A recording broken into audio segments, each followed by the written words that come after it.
Testing. Hi, we're the Kerrys, and this is our lobby session. All right, I think we're ready. Woo! This is Habit.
Do we have any pre-show rituals? Tequila.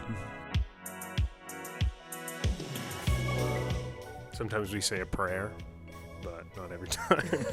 Say that. I was gonna say prayer. Yeah. Yeah. Faith. Some of the local bands we really like. I know we really fuck with Company. What about you, Bryce?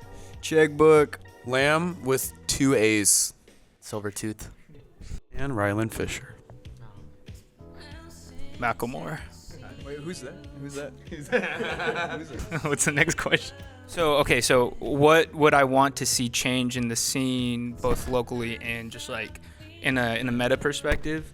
I think one thing that I really hope like music can kind of find its way back to is like a friendly competition aspect of it, and kind of really put an art at the pedestal, like less so, you know, who's popping on IG or whatever, but like more so just, you know, who's out there really going for it and having like a creative edge and really trying to set the pace.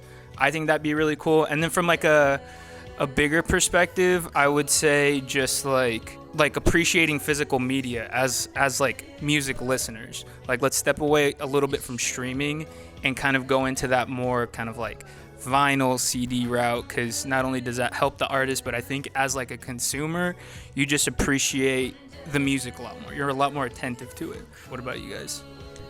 I feel like community is a really big piece of this. I see a lot, especially in Seattle, people kind of approach music with a pretty icy attitude.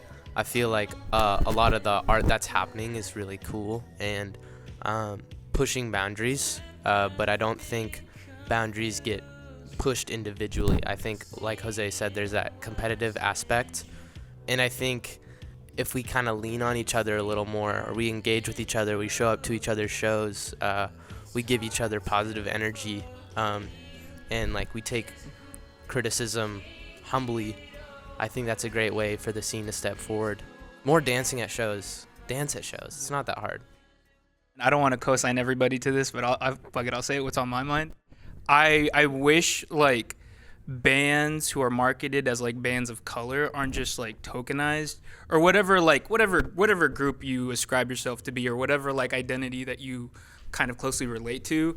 I would say, like, as you know, people who are kind of involved in creating the scene, like let's step away a little bit more away from the tokenization of these bands and actually empower them where it matters.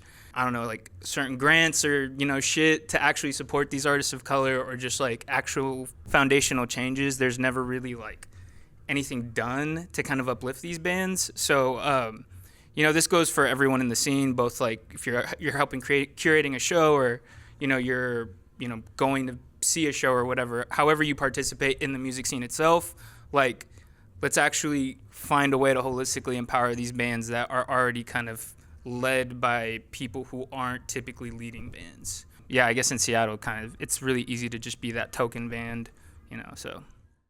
What's next for us? I think for a long time our focus was a lot on the live side of things, and that's like where we found a lot of fun. But yeah, we've just been kind of shifting towards just writing more music. Writing together. I'm very excited to just lock in with these guys. Shout out to Mauricio. Shout out to Basti. They weren't here with us today. Yeah, he's on his honeymoon right now. So shout out to him. Finishing up school soon, so I'm gonna hang out with these guys. And maybe I'm speaking for myself, but we can't wait to be your next favorite band.